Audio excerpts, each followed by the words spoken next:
It's horrible. Horrible.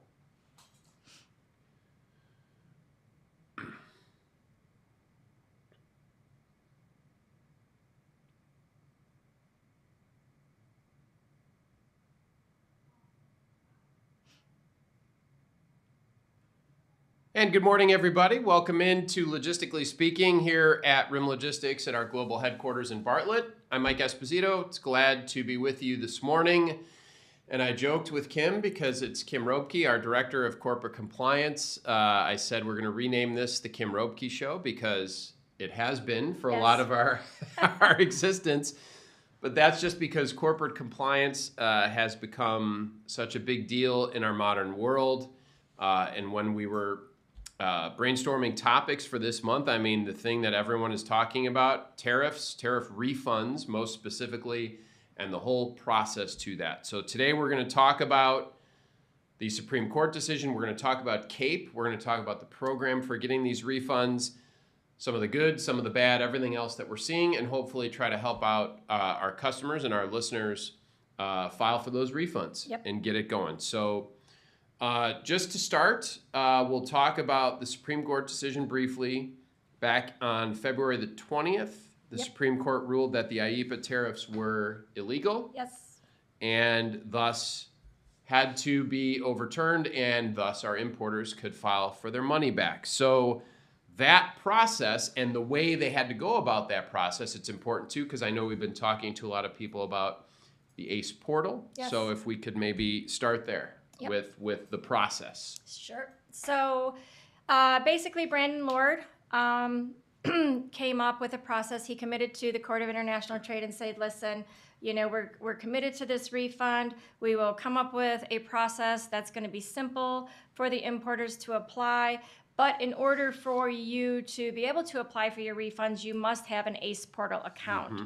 So an ACE portal, it's actually the automated commercial environment, which that's where Customs does all of their work, is in ACE. We refer to it as ACE.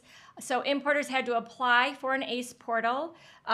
Currently, there are still some delays in importers getting their portals. Customs was running about 2 to 3 weeks behind after application submission. But once you have that portal, through your portal, go in, you elect to receive your refunds via ACH, which is the only option you have to get your money back is by ACH. So once your portal is set up, you go in, you put in your banking details, you basically check a box saying, yes, my ACH details are up to date. This is where I would like my money deposited. And then you enter into that CAPE declaration, answer a few questions, upload your entries, and you're good to go. And we're going to go over all of this, so not to worry. We'll do CAPE. We'll talk about Section 122, 232, 301, all of which we'll explain as we go along. But even if you have not yet applied for the ACE portal on here as we are at the end of April, you can absolutely start today, apply for your ACE portal, set it up, and then you can file for these refunds. And I know I have customers that are in various states of, hey, we submitted this, but we haven't gotten anything. What can we do? People are getting very nervous. There's nothing to worry about at this point. Their customs, like you said, they're just behind. That's it. Yep. And we're in phase 1. There is no deadline.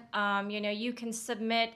Once you get your portal up and running, you could submit same day that you have your ACH information updated. So there's no deadline. There's really no rush. We are already seeing, so as a broker, we will get notification from U.S. Customs when entries are in a liquidation status, and we are already seeing those notices come through. So Customs is processing these fairly quickly. Once you're accepted and there's no errors, we are seeing a pretty quick turnaround as far as liquidation goes. Now, they have not yet said how long it's going to take the Treasury Department to issue these refunds. Actually pay you, yes. Right? Treasury is still waiting on Customs to give them the go on that. So Customs is committed to a 60 to 90-day window. So as they release information to the trade, we will share it with our clients. Yep. And if you're wondering, CAPE stands for Consolidated Administration and Processing of Entries. So this is the process for importers to get their money back, and because it's logistics, we have to have acronyms for everything, so we have CAPE. Absolutely. Which is fine, and it actually is, to their credit, and you and I were talking about this earlier, Customs really did a great job of setting this up, and it has been working very well. Yes, it has. So they are very proud. They released their statistics this past Sunday. So Customs has to give the courts an update every 2 weeks. So their 2-week deadline was Sunday. They did release statistics. They're very proud to say that their ACE logins increased by 70% on April 20th, which is no surprise. And on the 20th, they only went down for 18 minutes. They had to do some tweaks to their programming. So since CAPE has kicked off on April 20th, they only had an 18-minute window of downtime. Otherwise, everything has been running smoothly. Feedback from our clients is that they can't believe how easy this actually was.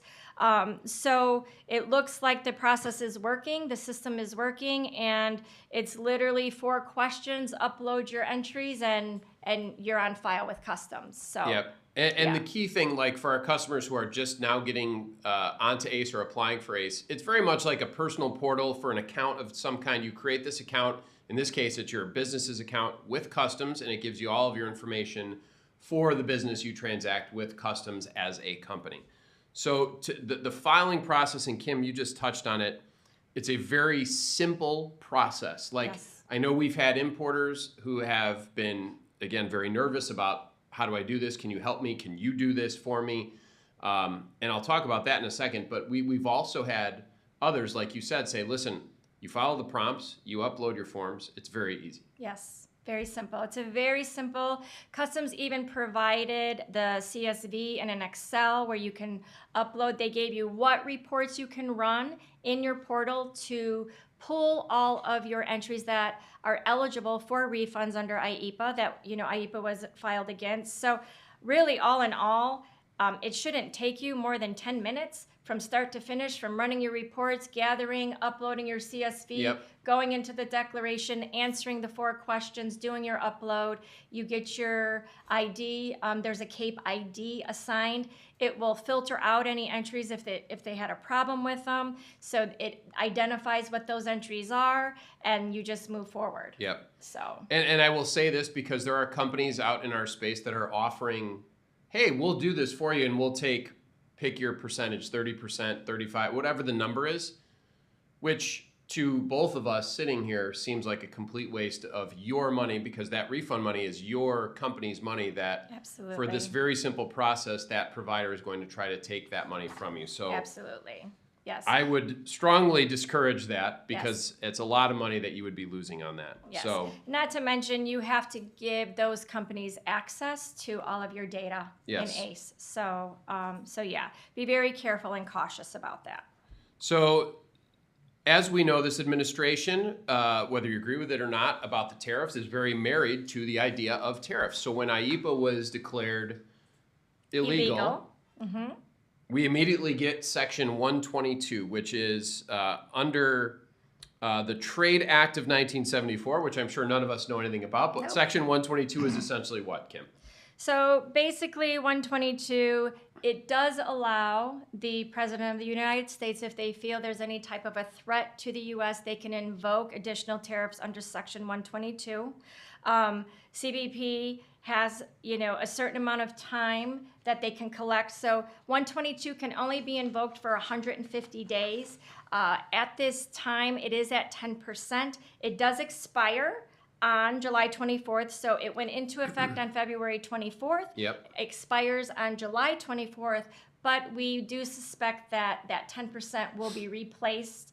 232, which we're going to get into, has already evolved quite a bit since IEPA was deemed illegal. And then there are several new Section 301 investigations underways right now, so where additional tariffs will also be applied. So, and it should be noted, and I didn't know this until you and I were talking this morning, so there are already lawsuits against the 122 tariffs as well, which is what spurred the whole Supreme Court decision on the IEPAs. Correct. So everybody is saying don't be surprised if we're in the same boat that we are with IEPA, with Section 122. There are several businesses that have filed suit deeming Section 122 illegal. So if they win, we may be in the same boat where we're going to be in the situation where Customs is going to have to pay back that 10% under Section 122. So if this feels a little like whack-a-mole, it's because it is with Absolutely. the tariffs, and it's just going to. Yep. What's the latest? So what is the latest? And we talked about the Section 122. So that's a 10% across the board on everybody, every country. It's Absolutely. 10% no matter what. everything. Yes. It's yes. just an extra 10% tariff on anything that you're importing. Correct. So that expires in the summer. And we Correct. already know that the administration wants to continue with these tariffs. Yes. So the way they're going to do that is several ways. And one of them is Section 232, which they've expanded, and they've removed exclusions from there. Used to be exclusions in the first term of President Trump. There are no exclusions now. This used to be very much just for steel and aluminum. I know there's a ton of detail, and I will let you, as the expert, please tell us about that. Yes. So 232, as Mike mentioned, used to really be mainly for metals, steel, aluminum. Well, now we have copper, furniture, automotive, and it has grown. So since February of 25, there more and more commodities have been added under Section 232. So in February of 25, it was basically existing steel and aluminum tariffs were invoked to lighten, the pressure on our U.S. industry, steel and aluminum providers. And then in March of 25, they initiated a Section 232 investigation on copper products. Mm-hmm. You go into June of 25, we increased steel and aluminum to 50% across the board against the value of the product. July of 25, they threw copper in there where you had to pay an additional 50% on your copper. And then in August of 25, they initiated another investigation on the import of wind turbines. September, they went after robotics, industrial machinery, personal protective equipment. Last October, we invoked a 25% tariff on upholstered furniture, kitchen cabinets, and vanities. That went into effect. Also in October, there was a 25% tariff invoked on medium and heavy-duty vehicles, 10% on buses. January of this year, the tariff rate increased for furniture up to 30%. Originally, it was at 25%. And then on kitchen cabinets, we're up to 50% as of January. April 2nd, another executive order was imposed where 100% of tariffs on imported patent pharmaceutical products are going to be phased in a 120 to 180-day window. So there will be 100% tariff on imported pharmaceuticals. At one point, they did allow derivatives and a breakout of derivative products. So basically, you could break out your steel, aluminum, copper, and only pay the value against those actual metals that were contained in your product. Well, as of April 6th, that went away. Yep. So now, basically, if your product has a 15% or higher metal rate, you have to pay 50% against the value of that shipment. So no longer allowing the deduction on your derivative products. So on aluminum and steel, it's a 50% tariff on articles almost entirely that are made up. And there are annexes that you could refer to as far as what tariffs are affected under this 50% tariff. And then there's a 25% on derivative articles under Annex B. So copper, currently 50% tariff on raw, semi-finished, and finished copper products with a phased approach for other products. As I mentioned, pharmaceuticals were at 100% default tariff on certain imported patent drugs.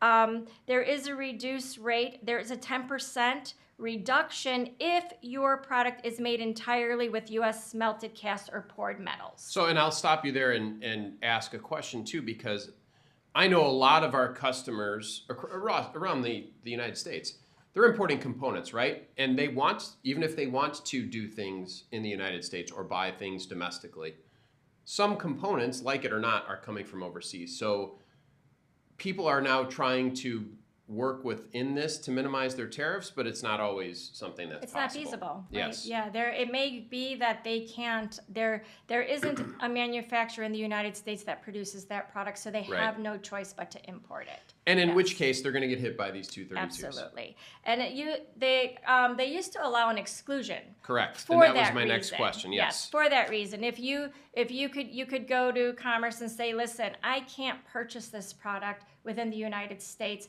and if you could prove that, they would allow an exclusion. In other words, you wouldn't have to pay those additional duties. Well, the exclusions have gone away. So as of February 10th of last year, they started phasing out exclusions. They allowed exclusions to run their course, but there is an expiration date linked to those exclusions, Right. and they are no longer allowing the exclusion process.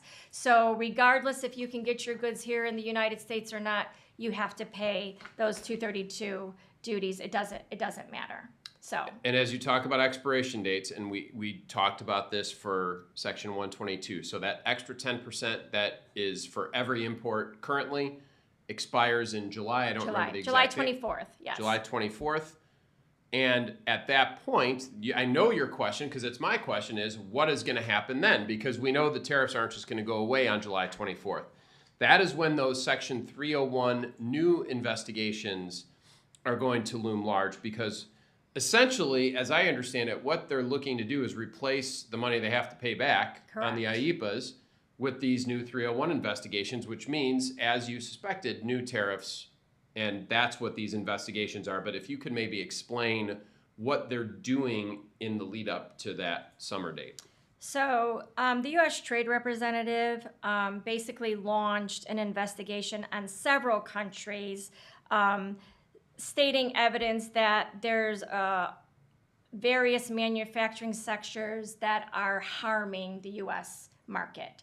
So when President Trump was in office his first term, he invoked Section 301, but it was only with China. Yep. So, and that's still in play today. There are several commodities Section 301 applies to, depending on which tariff list you fall on, your product falls on. You're paying anywhere, on one list it's at 7.5%, the other three lists it's at 25%.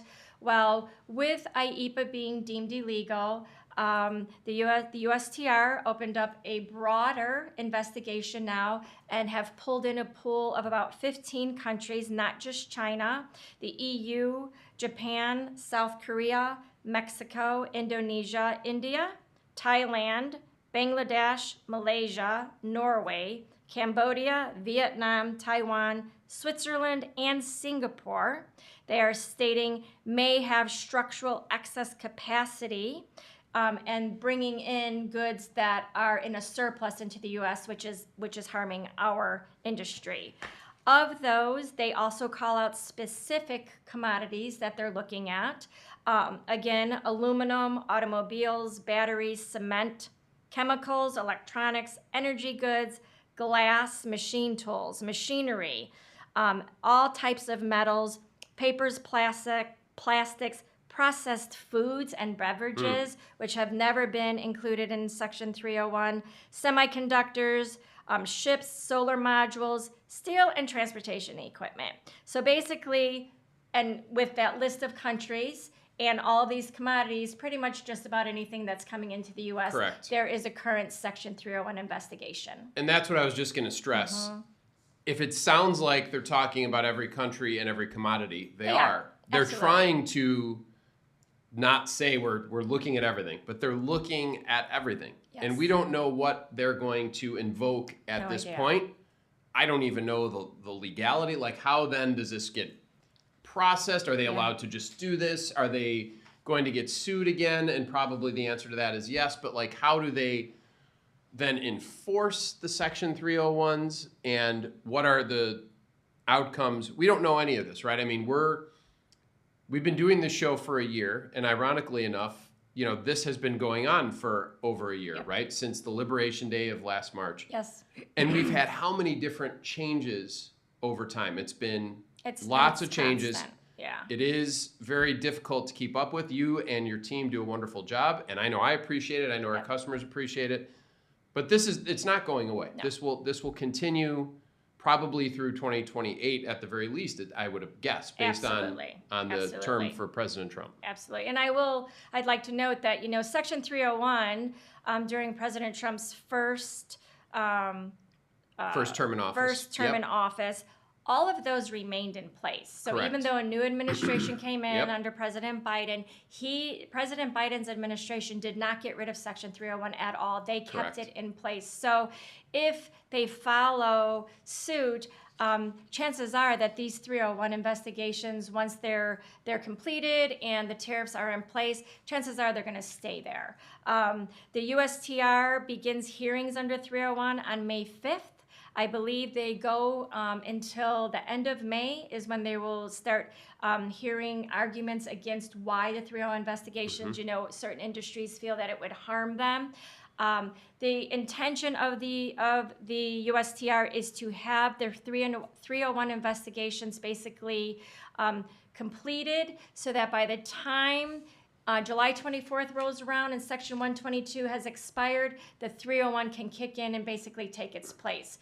We do not know what those tariff rates are going to be. Are they going to still be at the 7.5% and 25%? Will there be different tariffs in place depending on the country or the commodity? We have no idea how it's all going to play out.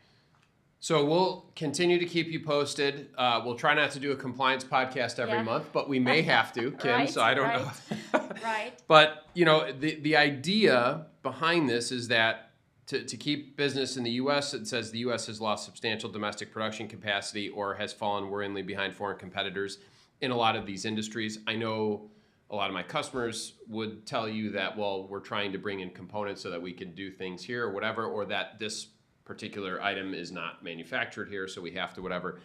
So we understand all that. We're going to try to keep you as updated as possible. As we get the new regulations, we send out the RIM email blasts, Yep, the industry we have updates. Customer advisory blasts. Customer advisories, thank you. Yep.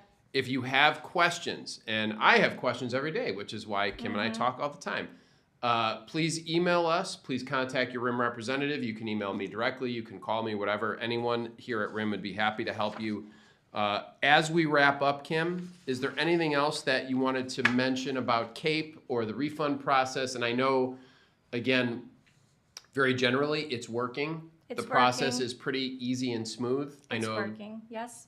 Yes, That's good. surprisingly, I would have to say it was a pleasant surprise. Yeah. There were a lot of us skeptics. We didn't think that ACE was going to be able to maintain because we knew April 20th was going to be an influx of users getting in because they want to get their CAPE declarations filed. And all in all, I have to say Customs, in my opinion, has done a really good job at getting this moving forward. They've adhered to their commitment to the Court of International Trade. They're giving their updates every 2 weeks, and every 2 weeks, those updates, they're making progression. So phase 1 kicked off April 20th. We have no idea when there is going to be a phase 2 or what's going to be involved in that phase 2. So right now, just as you're getting your portals, get in there and get your data inputted and submitted so that you can be in line to get those refunds. Yep. And don't worry if you haven't or are just starting your ACE portal. There's no mad rush. Nope. There's not a deadline. You can still go in and file. So this is working. And again, you mentioned it earlier. I'll say it. If you've already filed and you're wondering when you're going to get your money, we don't know that yet. Treasury has to announce that, and then we'll see. We'll see. Right. A lot of this is we'll see. Yes, we'll see. Just make sure you have your portal and those ACH accounts set up because they will sit on the money. If you do not have an ACH account set up with U.S. Customs, they're going to hang on to your money. I would also like to mention with those refunds, Customs has come out and said if you have any open bills, any type of liquidated damages sitting out there, you owe them money, they will deduct that from your payment. So if you do have any open bills with Customs, additional duties owed, just please note that your refund, they will deduct that amount of money from your refund. So, More fun here with U.S. Customs and compliance, but we're here to help you, and hopefully this has been a helpful presentation for you about CAPE and the process. As I mentioned, any questions, feel free to call us, your RIM representative, whoever you deal with at RIM, email. We're happy to help you. We will continue to, I'm sure. Absolutely. I have a sneaking suspicion that you will be back in that chair again soon. Yes. And we really appreciate it. So thank you, Kim. Thanks to everybody for joining us today. And again, feel free to contact us with any questions. And we'll see you next time here on Logistically Speaking. Thank you.